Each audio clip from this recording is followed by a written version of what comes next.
Aujourd'hui, parlons d'un autre peintre du siècle d'or néerlandais qui est Frans Snijder. Il est né à Anvers et va devenir un maître de la nature morte et un des premiers peintres animaliers.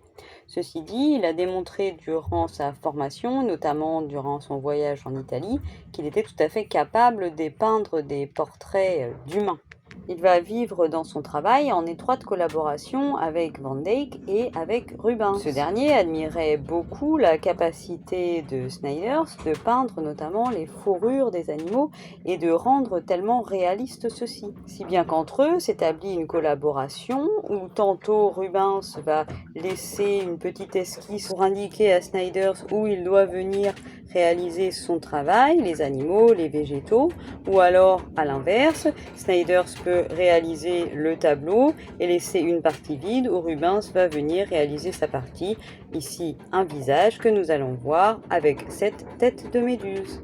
Remarquons tout d'abord l'impact de ce tableau. Et en effet, le propriétaire le cachait derrière un rideau, peut-être pour ne pas effrayer les visiteurs, mais aussi pour créer un véritable choc quand il le découvrait. Ensuite, nous remarquons ici que la tête de la méduse, qui se situe sur le sable, est représentée de 3/4, elle ne nous regarde pas et n'occupe pas l'entièreté du tableau. Et bien évidemment, tout ceci a son importance. Tout d'abord, ce regard injecté de sang qui donc ne nous regarde pas. En effet, normalement, vous le savez tous, si la méduse nous regarde, nous sommes transformés en pierre. Ainsi, nous pouvons observer ce tableau sans sombrer sous son péril. Alors, observons tranquillement ce tableau. Nous remarquons la portée évidente de l'œil rouge, des lèvres bleutées et du sang qui s'écoule de sa tête et qui nous effraie.